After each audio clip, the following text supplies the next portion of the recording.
Hi, welcome to yours journey. பாவக்காய் புளிக்குழம்பு செய்யலாம். பாவக்காய் அப்படின்னாவே நம்ம வீட்டிலலாம் நோ சொல்லுவாங்க. என்ன பயங்கர கசப்பாக இருக்குமா அப்படின்னு சொல்லுவாங்க. நான் ஒரு சின்ன டிப் சொல்கிறேன், இதை ஃபாலோ பண்ணி பாருங்கள், நல்லா ஒர்க் அவுட் ஆகும். ஒன்றும் இல்லைங்க, ஒரு சின்ன விஷயந்தான்.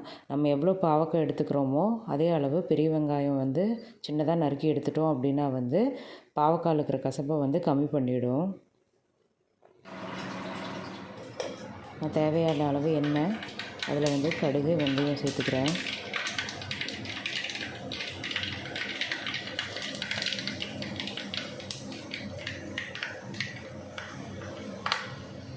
அது நல்லா பொரிஞ்ச உடனே பூண்டு கருவேப்பிலை 2 ஆட் பண்ணிக்கிறேன்.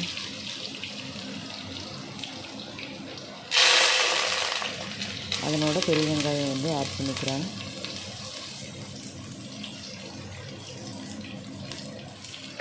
பாருங்கள் எவ்வளோ பெரிய வெங்காயம் ஆட் பண்ணியிருக்கேன் அப்படின்னு.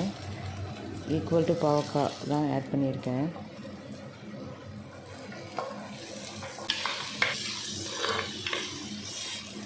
சின்ன வெங்காயம் ஆப்ஷனல் தான், வேணும்னா ஆட் பண்ணிக்கலாம்.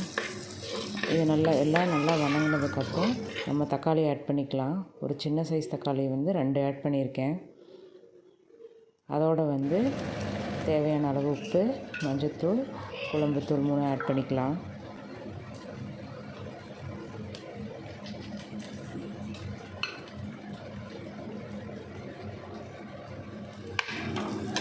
இது நல்லா வணங்கி வரட்டும். இப்போ புளி ஆட் பண்ணிக்கலாம். புளி ஆட் பண்ணி நல்லா கொதிக்க விட்டு எடுத்தோம் அப்படின்னா நமக்கு பாவக்காய் குழம்பு ரெடி ஆகிடும்.